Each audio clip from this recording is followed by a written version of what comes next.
A very good morning, children. Welcome to the psychology classroom. As always, I wish you all to be fine, fit, and healthy, and be positive. And as I always suggest you all to work hard. Okay, keep your learning moving on. उसे stop नहीं करेंगे. Try to do more and more practice of solving the papers, solving the questions which is given in your NCERT, and maximum learning you will do by writing. The more and more you write, the more and more you do the rehearsal, the more you will be perfect. Okay, so in this regarding I am going to teach you the topic about the evolution of psychology, because this question was asked by many of you all. You all have told me that ma'am, we have still a confusion regarding this topic. So today through this video I am explaining you that topic so that you will understand it in a better manner.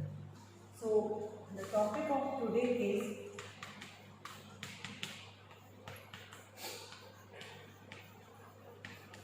evolution of psychology. This is your topic, evolution of psychology. Psychology का evolution कैसे हुआ, ठीक है. इस regarding जो है Wilhelm wound नाम के जो साइकोलॉजिस्ट हैं उनका नाम बहुत ही फेमस है इसमें. विल्हेम वुंड, इनका नाम बहुत ही फेमस है इसमें, Wilhelm Wundt. He is known to be as the father of psychology. यही थे जिन्होंने पहली बार साइकोलॉजिकल लैब इस्टेब्लिश किया था जर्मनी में in Leipzig university. So Wilhelm Wundt is known to be as the father of psychology. The first psychological laboratory was established in Germany in Leipzig University in 1879. So it is a historical date, 1879. It is a historical date, children. In this year, the first psychological lab was established.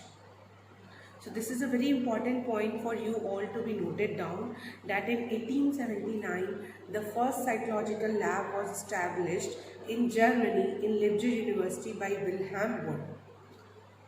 इन्होंने सबसे first method, the first method which he use is introspection method.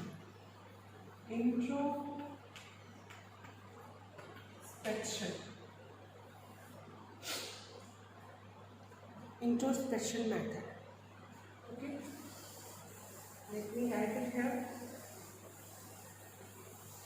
so that you all are able to see. Introspection, इस method का इन्होंने use किया, introspection. ये method है क्या? इसमें पर्सन, इंट्रोस्पेक्शन मीन्स अपने आप को देखना, अपने आप को इंट्रोस्पेक्ट करना. इसमें पर्सन जो है सी हिमसेल्फ और हरसेल्फ, मतलब अपने आप को देखता है कि where he stand, what he knows, what he doesn't knows. So introspection means और टेल अबाउट हिमसेल्फ और हरसेल्फ, अपने बारे में वो खुद बताता है. तो that is a introspection, basically अपने आप को देखना, अपने आप को इवैल्यूएट करना, डैट इज़ इंट्रोस्पेक्शन. अगर हम लोग इवोल्यूशन पढ़ेंगे साइकोलॉजी का,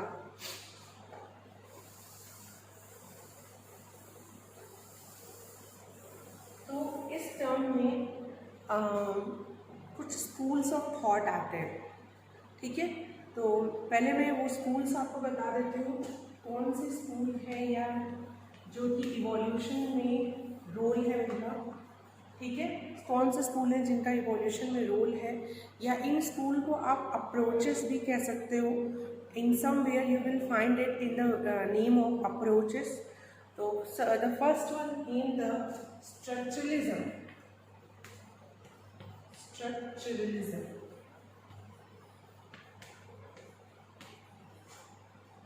Okay, this one is clear. The second one is the functionalism.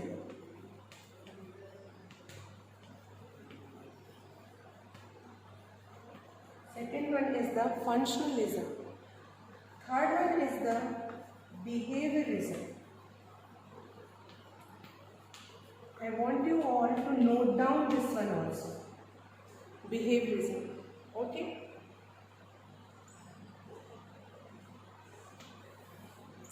Next one is the Gestalt. Gestalt. Next one is the psychoanalysis. Psychoanalysis. Okay. Next is the humanistic.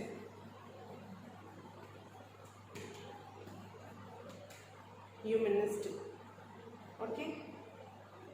Are you all understanding? Next is the cognitive.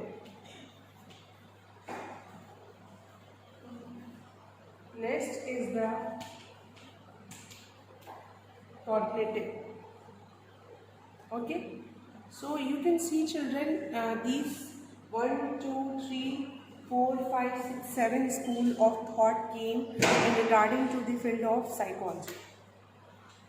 7 schools came in regarding to the field of psychology: structuralism, functionalism, behaviorism, Gestalt, psychoanalysis, humanistic and cognitive. Okay, इन्हीं school को आपको explain करना है in the topic of evolution of psychology. तो 1 by 1 हम इसे explain करेंगे सारी चीज़ों को. So first we will talk about the structuralism. Structuralist school of thought क्या है? ठीक है. I hope you all have written it down and keep it maintain it in your mind. So with this I am going to explain you structuralism. In the word structuralism you find the word structure. There is a word structure. So yes children, the first school of thought is structuralism, and it totally talks about the mind structure. It talks about the structure of mind. तो इन्होंने evolution की जो हम लोग बात कर रहे हैं, तो जितने भी स्कूल आए सभी ने साइकोलॉजी के डिफरेंट डेफिनेशन दिए और डिफरेंट कंसेप्ट दिए और डिफरेंट मीनिंग दिए. जैसे स्ट्रक्चरलिज्म जो था, स्ट्रक्चरलिज्म ने ये कंसेप्ट दिया कि साइकोलॉजी क्या है? It is the study of the structure of mind. ये माइंड के स्ट्रक्चर की स्टडी करता है. ठीक है. इसमें आपको जानने वाली बात यह है कि what it want to focus on and who has given this school of thought. So Wilhelm Wundt is the person who attach with this one. So structuralism जो है आपका विल्हेम वुंड का ही स्कूल ऑफ थॉट है. Wilhelm Wundt का ही ये school of thought है स्ट्रक्चरलिज्म. तो ये स्कूल जो है ये फोकस करता है कि psychology is the study of the structure of mind. ठीक है. अब इनके बाद सेकेंड स्कूल आया. कौन सा school? Which one? Functionalism. Now आपको पता होना चाहिए कि जितने भी स्कूल आते हैं वो एक के रिफॉर्मेशन में आते हैं. मीन्स कुछ ना कुछ चेंज आता है. मीन्स वो फर्स्ट थ्योरी अगर किसी ने डेवलप की, फिर उनके बाद किसी ने थ्योरी डेवलप की, तो वो चेंज होता है. ठीक है. फर्स्ट थ्योरी से सेकेंड थ्योरी में क्या होता है? चेंज आता है. सिमिलरली स्ट्रक्चरलिज्म के बाद जो भी स्कूल ऑफ थॉट आया एंड जो भी मीन्स फंक्शनलिज्म आए, उन्होंने टोटली डिनाई किया स्ट्रक्चरलिज्म के कंसेप्ट को और स्ट्रक्चरलिज्म के स्कूल को. उन्होंने कहा no, psychology is not the structure of the mind, is not the study of the structure of mind. Psychology क्या है? माइंड की स्ट्रक्चर की स्टडी नहीं करता. ये कहना किसका था? फंक्शनलिज्म था, या फंक्शनलिस्ट जितने भी थे उनका. Functionalism is the another school of thought, और you can say another approach in the evolution of psychology. Functionalism के pioneer William James. William James का नाम इनसे जुड़ा है एंड इनकी एक बुक भी आई थी। He has published his book principles of psychology. It's a very amazing book and many of the things and contents of the functionalism are given in that. So functionalism is given by William James. तो इन्होंने कहा कि इन्होंने structuralism जो school था उसको just oppose किया और उन्होंने कहा कि माइंड का तो कोई स्ट्रक्चर ही नहीं है, तो साइकोलॉजी जो है वो माइंड के स्ट्रक्चर की कैसे स्टडी कर सकता है, क्योंकि brain has a location, brain has a structure, okay, but mind has no structure, mind has no location. कहाँ पे है वो माइंड? माइंड को देखा किसने है? ये हम लोग सिर्फ उसको इवेलुएट कर पाते हैं कि how much sharp the memory of someone, how much sharp the mind of someone, but mind has no existent, means not existent, means no a kind of structure. तो उसकी स्टडी कैसे होगी? इसके लिए फिर विलियम जेम्स आए, उन्होंने कहा no, psychology is not the study of the structure of the mind, it is the study of the function of the mind. ये किसकी स्टडी करता है? माइंड के फंक्शन की स्टडी करता है। स्ट्रक्चर किसने देखा है? स्ट्रक्चर तो किसी ने नहीं देखा है, तो वो कैसे स्ट्रक्चर की स्टडी करेगा? तो वो किस चीज़ की स्टडी करता है? माइंड जो है, माइंड के फंक्शंस की स्टडी करता है। तो इन्होंने कहा साइकोलॉजी क्या है? It is the study of the function of mind, function of mind. ठीक है, ये था इनका कि psychology is the study of, देखिए माइंड कैसे फंक्शन करता है ये हम लोग स्टडी कर सकते हैं। ठीक है, कैसे स्टडी कर सकते हैं? Through the person's behaviour, through the person's cognitive functions, how the person react to any situation. तो ये हमको दिख सकता है, इट इज़ तो ये हम कर सकते हैं। ठीक है, इसके बाद आपका आया behaviourism school, a very interesting school of thought. बहुत इंटरेस्टिंग है behaviourism school. The third theme, the behaviourism. Behaviourism में वर्ड है, आप देख सकते हो जितने भी स्कूल आए उन सब में स्ट्रक्चरलिज्म स्ट्रक्चर पे फोकस कर रहा है, फंक्शनलिज्म फंक्शन पे फोकस कर रहा है। अब ये behaviourism it came, then it focus on the behaviour. Where it focus? It focus on the behaviour. Behaviour, तो ये जब आए, ये स्कूल जब आया और इनसे रिलेटेड जो साइकोलॉजिस्ट आए, लाइक इसमें आपके बिहेवियरिस्ट में बहुत से लोग हैं, टर्ट लेविन है एंड देन आपके स्किनर है, पेवलॉव है, ठीक है, जॉन बी वॉटसन, ये इनका नाम भी बहुत फेमस है बिहेवियरिज्म में। ठीक है,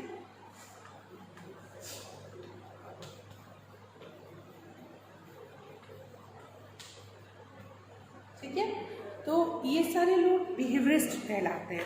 मीन्स अगर किसी स्कूल ऑफ थॉट है, लाइक स्ट्रक्चरलिज्म है, फंक्शनलिज्म है, बिहेवियरिज्म है, तो उनसे रिलेटेड अगर कोई साइकोलॉजिस्ट हैं उस फील्ड में, उससे वो बिलोंग करते हैं, तो उन्हें हम स्ट्रक्चरलिस्ट कहते हैं, उनको हम फंक्शनलिस्ट कहते हैं, उनको हम बिहेवियरिस्ट हैं। जैसे अगर कोई स्ट्रक्चरलिज्म स्कूल ऑफ थॉट से बिलोंग करता है तो हम उसको स्ट्रक्चरलिस्ट कहेंगे। Those who belong to the functionalism school, so we call them functionalist. Those who belong to the behaviorism school of thought, we call them behaviorist. तो ये John B Watson क्या थे? ये बिहेवियरिस्ट थे। Now children, very interesting fact in behaviourism. तो अभी तक हमने इवोल्यूशन में ये देखा कि जब साइकोलॉजी का इवोल्यूशन हुआ तो पूरी तरह से वो स्ट्रक्चर पे फोकस कर रहा था, फिर बहुत से उसमें चेंजेस आए, फिर लोगों ने फंक्शन पे फोकस करना किया। अब जब बिहेवियरिज्म आया या बिहेवियरिज्म स्कूल आया तो इसने कहा कि psychology is the study of human behaviour.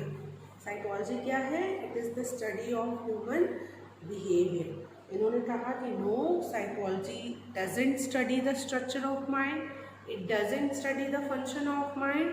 Psychology है क्या? It is the study of human behaviour.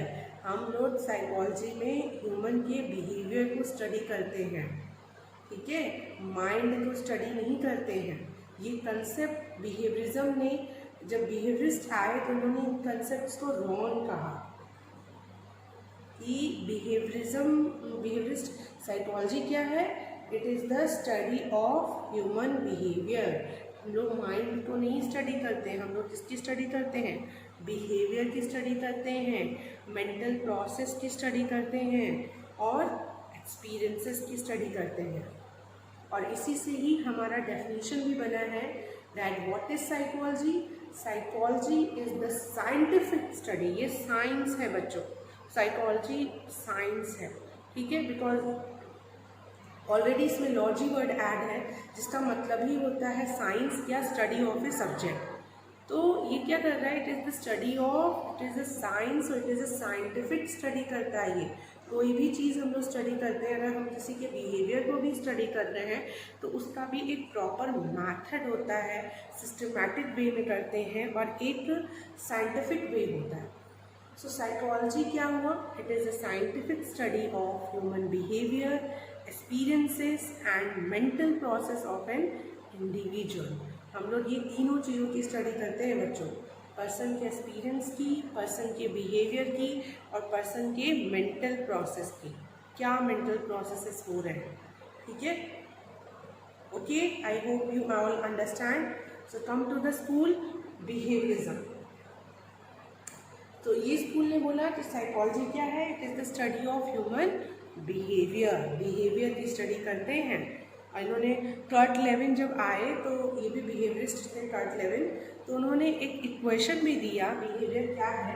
उनके according behaviour is equal to function of product and environment. ये इनका इक्वेशन था कर्ट लेविन का। ये किसने दिया था, कर्ट लेविन। बिहेवियर क्या है, ये फंक्शन होता है both person and environment, P for person और E for environment. P for मतलब पर्सन खुद और उसका इन्वायरमेंट, दोनों मिल के उसके बिहेवियर को बनाते हैं। तो behaviour is a function of the person and the environment. ये पर्सन और इन्वायरमेंट का प्रोडक्ट होता है, ठीक है। बिहेवियर क्या है, एक तो वो पर्सन खुद जैसा भी है और साथ ही साथ उसके आसपास का माहौल जो उसको बना रहा है, तो ये होता है behaviour. I hope you all understand about the behaviourism school of thought. Okay, so we discuss about structuralism, we discuss about functionalism, we discuss about behaviorism। Behaviourism में जो बिहेवियरिस्ट हैं जैसे कि जॉन बी वॉटसन हैं, Kurt Lewin हैं, ठीक है, इसी तरह स्किनर थे, उन्होंने भी लर्निंग पे एम्फेसाइज किया, पेवलॉव ने भी लर्निंग पे एम्फेसाइज किया। तो स्किनर की क्लासिकल कंडीशनिंग है जो कि एम्फेसाइज कर रहे हैं कि learning by association, okay, and आपका जो ऑपरेंट कंडीशनिंग है जो कि आपके स्किनर के हैं और क्लासिकल कंडीशनिंग जो कि पेवलॉव का है। तो पेवलॉव ये फोकस कर रहे हैं कि वी लर्न बाय एसोसिएशन और स्किनर ये फोकस कर रहे हैं that we learn by reinforcement. उन्होंने ये भी बोला कि कुछ चीज़ें हम लोग लाइक रिइंफोर्समेंट के थ्रू भी लर्न होते हैं, ठीक है। जब रिइंफोर्समेंट मतलब कि अगर आपने कुछ काम किया और उसके लिए आपको अगर रिवॉर्ड मिल रहा है, आपको अप्रिशिएट किया जा रहा है, तो क्या हो रहा है, आपको एक एनर्जी मिलती है, एक मोटिवेशन मिलता है उस काम को करने के लिए। तो उसके थ्रू भी हम लोग बहुत सी चीज़ें सीखते हैं, through reward and reinforcement, through punishment. तो ये जो थे स्किनर और पेवलॉव, ये भी आपके बिहेवियरिज्म में ही आते हैं और ये पूरा इनका फोकस बिहेवियर पे था, लर्निंग पे, ठीक है। तो अब हम लोग बढ़ते हैं नेक्स्ट स्कूल ऑफ थॉट जो कि है psycho analysis. The next school of thought is psycho analysis.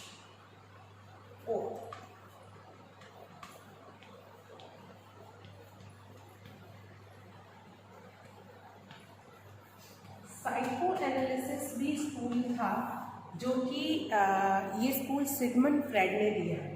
तो सिगमंड फ्रेड का बहुत नाम है और उन्हें हम साइको एनालिस्ट भी कहते हैं। तो सिगमंड फ्रेड,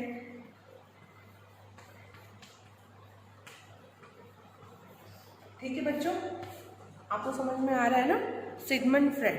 तो इन्होंने ही साइको एनालिसिस स्कूल दिया था। इन्हें हिप्नोसिस का फादर भी कहते हैं। Is known to be as the father of hypnosis because he is only the person who given और point the term hypnotism. So this term which you all knows and get to heard, like आप जगह जगह सुनते हैं hypnotism, hypnosis करना, किसी के mind को कंट्रोल करना, ओके। और लाइक जिसे हिंदी में सम्मोहन भी बोला जाता है, कई जगह पे ऐसा लिखा होता है। तो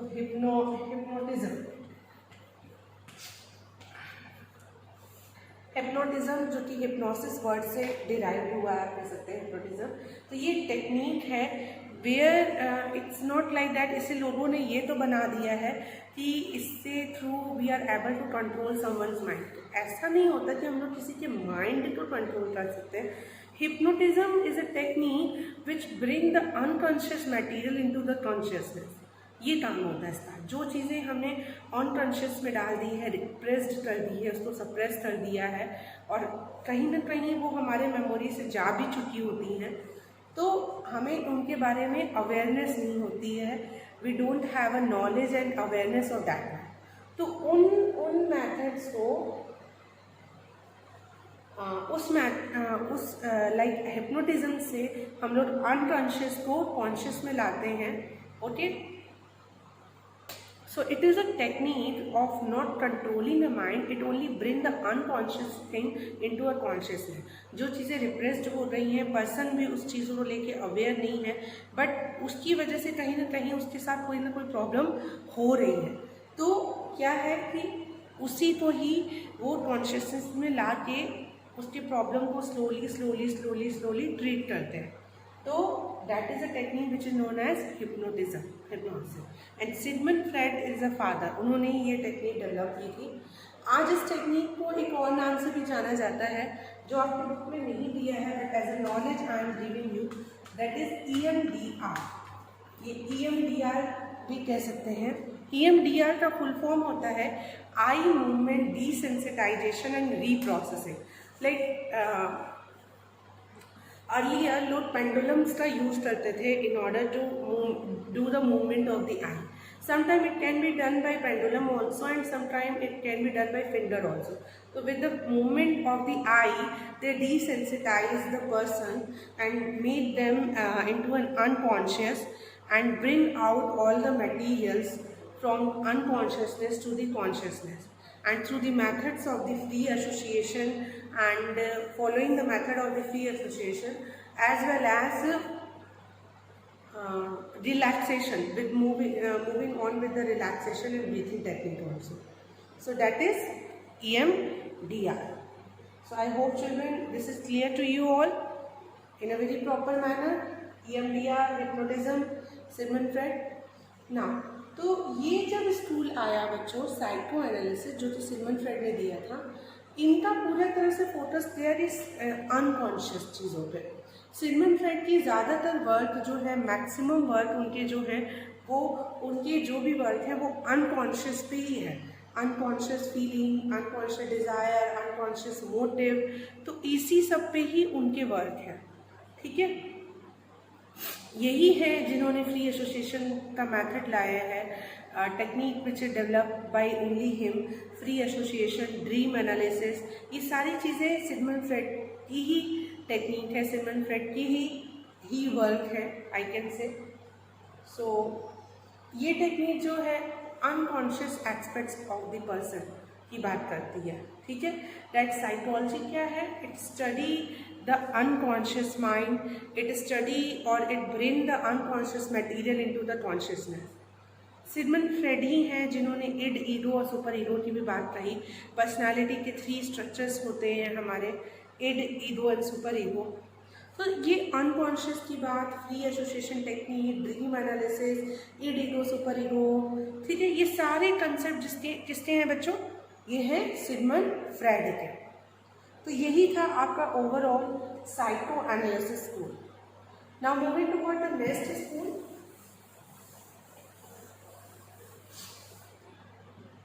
So we have discussed 4 school of thought now: structuralism, functionalism, behaviorism and psychoanalysis. Now the 5th one is the Gestalt. इसे आप गेस्टाल्ट साइकोलॉजी भी कह सकते हैं बच्चों, गेस्टाल्ट पर्सपेक्टिव भी कह सकते हैं, गेस्टाल्ट स्कूल भी कह सकते हैं, गेस्टाल्ट अप्रोचेस भी कह सकते हैं। In any way you can like it can be asked in your examination. So gestalt psychology आप किसी भी नाम से इसको बुला सकते हैं। यहाँ पे ये जो वर्ड आप देख रहे हो बेटा गेस्टाल्ट, गेस्टाल्ट का मतलब होता है whole. Gestalt means whole. Okay, I will write it here so that it will be visible to you all.